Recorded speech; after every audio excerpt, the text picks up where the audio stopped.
Alright everyone, so for the first video of the channel, I got a John Deere 8220. I guess we'll start off with the wiring issues I've encountered with this thing.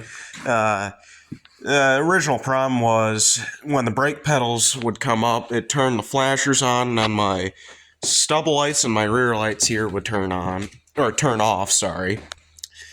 Not much here.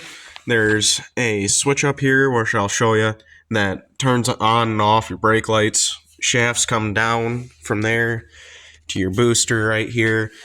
So first thing I did was start chasing grounds. Main cab ground is back here. You pull the two bolts off to get your back panel off. They're right there. You don't even have to pull them off. You just got to loosen them. Then way up, tucked behind here, turn the flashlight on, right there where you see all the black ground wires, that is your main cab ground. There's also grounds here on your computers. I cleaned them up as well. So that never solved the problem. I never really solved the issue. I'm just going to make a solution essentially. So I bought some springs here and got some wire, and I'm going to make a bracket so I can hold down the pedals to the floor by those two little bolts right there. Another mention is there's a ground wire on the right hand pedal there. You see that black wire runs over to your cab corner. There's that switch I was talking about, but so I never really found the issue, but that's my solution to the problem. Did find some other things, some things that people might want to look for.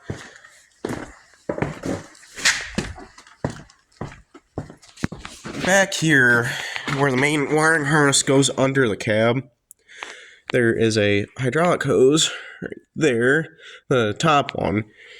That rubbed into quite a few wires on this one, so I ended up splicing the wires.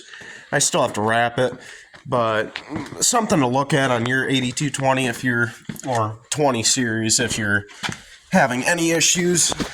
I also had, underneath here, this sensor had the wires broke on it. So I went ahead and replaced that. You will have to do it quick. There's oil and runs to main hydraulic. Your transmission, which is your main hydraulic tank on these. So do it quick or hold your finger on it, I guess. I also had this came out, wasn't plugged securely, so I just put brand new pins on it, and also rubbed on this green line here. So I spliced it. I didn't have the proper connectors, so I like to use bare metal connectors and heat shrink. I didn't have that, so I ended up using the plastic coated connectors, and I used some liquid electrical tape. I still will have to put some lume on there, but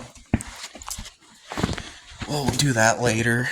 The part number for that sensor, if anybody is wondering, is this. I was given this part number. It is the incorrect sensor. Pull it out of the package, show you guys. So it was very, very similar. There was just a couple differences. So that O-ring is different, and also the inside of it is different. But as you see, it just screws right into that block.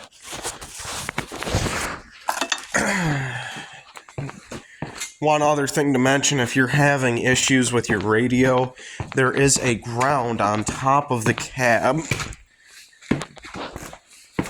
which I have the roof off because I was doing some plastic welding on it, which will be another video to show you guys how I do that. But yeah, so usually it's just one wire, but there's two because the old system got cut off and was never removed. So I also was searching for the brake system problem. There is a parking brake solenoid, or sensor, sorry, right here. There's also a regular brake sensor right back there where that green wire's heading in. Unplugged those to see if it would change the issue. It did not. So I stumped my local John Deere guys. They don't know what to do, so. And for those of you wondering, the main tractor ground comes right off here on your battery on the left side, straight to the transmission casing. But I hope that helps somebody out. I also had the display lights go out, which make another video about that, showing how I fixed it. So hope this helps somebody. Have a good day.